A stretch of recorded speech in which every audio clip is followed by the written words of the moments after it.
हम में से अक्सर लोग ना इसी वजह से कामयाब नहीं होते, क्योंकि हम मेहनत तो कर रहे होते हैं लेकिन हमें कामयाबी का यकीन नहीं होता। हमें इस बात का यकीन नहीं होता कि मैं जो मेहनत कर रहा हूँ मुझे मेरा अल्लाह इसका सिला देगा। एक बात याद रखें कि अल्लाह पाक का कानून है कि जिसने मेहनत करनी है ना उसको उसका फल ज़रूर मिलना है। एक माँ अपने बच्चे से कितनी मोहब्बत करती है। आपके कभी किसी बच्चे के जहन में ये आया हो कि मेरी माँ चाहती है कि मैं कामयाब ना हूँ? ऐਵੇਂ किसी के जहन में आया हो? कभी आया है? अच्छा, जो बच्चा अपनी माँ की नाफरमानी करता होगा ना वो भी यही एक्सपेक्ट ही करता है कि माँ मेरे लिए दुआ ही करेगी। वो कहते हैं ना, पुत भावें बुरा होवे माँ बुरा कहती नहीं, मर के भी बच्चों का दुख कदे सहती नहीं। माँ तो मरने के बाद भी आपको तकलीफ़ में नहीं देख सकती, इतनी मोहब्बत करती है। यानी हमें उसकी मोहब्बत पर पूरा एतमाद है। हमें पता है कि वो कभी मेरे बारे में ये नहीं सोच सकती कि मेरा बच्चा कामयाब ना हो। तो जो 70 माओं से ज़्यादा प्यार करता है, हम उसके बारे में कैसे सोच लेते हैं कि वो मेरी मेहनत जो है वो ज़ाया कर देगा या मेरी मेहनत का सिला मुझे नहीं देगा। मैंने अक्सर देखा है बच्चे वो मेहनत तो कर रहे होते लेकिन एतमाद नहीं होता, यकीन नहीं होता कि मेरा अल्लाह मुझे इसका रिवार्ड देगा। तो ये अल्लाह का कानून है। और दूसरी बात देखें, माँ जो है ना वो सिर्फ आपके लिए दुआ कर सकती है, उसके इख्तियार में तो इतना है ना, दे तो नहीं सकती कुछ, देने वाली ज़ात तो अल्लाह की है। तो वो तो मालिक है, खालिक है, जो देने वाला है, जिसने कहना कुन और फाया कुन हो जाना सारा कुछ। लेकिन हमें एतमाद नहीं होता, हम यकीन नहीं करते। तो मेहनत करनी है। माली का क्या काम है? माली का काम पानी लाना, भर भर मशका लावे। आपका काम है मेहनत करते रहो। जैसे मैंने आपको लास्ट टाइम भी कहा था कि अपने रास्ते पे फोकस करें। रास्ता ठीक होगा, आपका सही डायरेक्शन में जा रहे हैं तो मंजिल पे आपने पहुंच ही जाना है।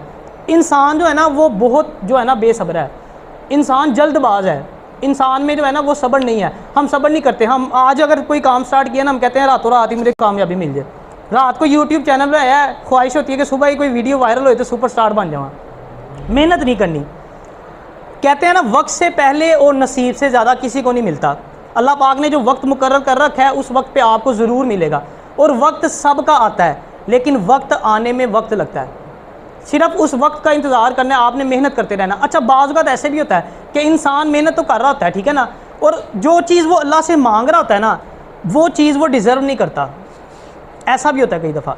फिर अल्लाह पाक इंसान को उस वक्त वो चीज़ नहीं देता क्योंकि वो उस वक्त डिज़र्व नहीं करता उसको। अल्लाह उसको तैयार करता है, उसको मुश्किल में डालता है, उसको पॉलिश करता है। फिर जब वो उस स्टेज पे पहुंचता है तो फिर अल्लाह पाक उसको वो चीज़ अता फरमाता है। आप देख लें, कोई ऐसा शख्स अमीर देख लें जिसको विरासत में दौलत मिली हो, वो क्या दौलत का हाल करता है? उसको तो कदर ही नहीं होती, वो तो ऐसे उड़ाता है फजूल के कामों में।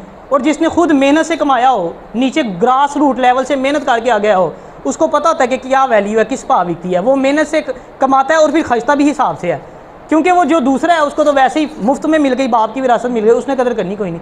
लेकिन जिसको रब ने पॉलिश किया, जिसने मेहनत किया, मेहनत से कमाया, वो उसकी कदर भी करेगा। तो और दूसरा ये भी होता है कि अल्लाह पाक हमें वो नहीं देता जो हम चाहते हैं, जो हम मांगते हैं। अल्लाह हमें वो अता करता है जो हमारे लिए बेहतर होता है। और कहते हैं ना, जब कोई गुनाहगार शख्स अल्लाह पाक से जब मांगता है तो अल्लाह पाक कहता है फरिश्ते को कि इसको जल्दी से दे दो, मुझे इसकी आवाज़ पसंद नहीं है। और जब कोई मोमिन अल्लाह का कोई नेक बंदा पुकारता है ना तो रब कहता है कि ठहर जाओ, अभी नहीं देना इसको। अल्लाह कहता है मुझे इसकी आवाज़ पसंद है। अब देखने में ये लग रहा है कि यार वेट करना पड़ेगा, लेकिन आप ये सोचो कि आपके खालिक को आपकी आवाज़ कितनी पसंद है। रब कह रहा है फरिश्ते को नहीं, अभी नहीं देना, अभी रुक जाओ, मुझे इसकी आवाज़ पसंद है। तो इससे बड़ी सआदत की क्या बात हो सकती है? फिर रब देता है, जब वक्त आता है आपको देता है और खुश कर देता है आपको। फिर आपको एहसास भी होता है कि यार वाकई ये चीज़ मुझे इस वक्त मिली है ना, तो यही इसका सही वक्त था।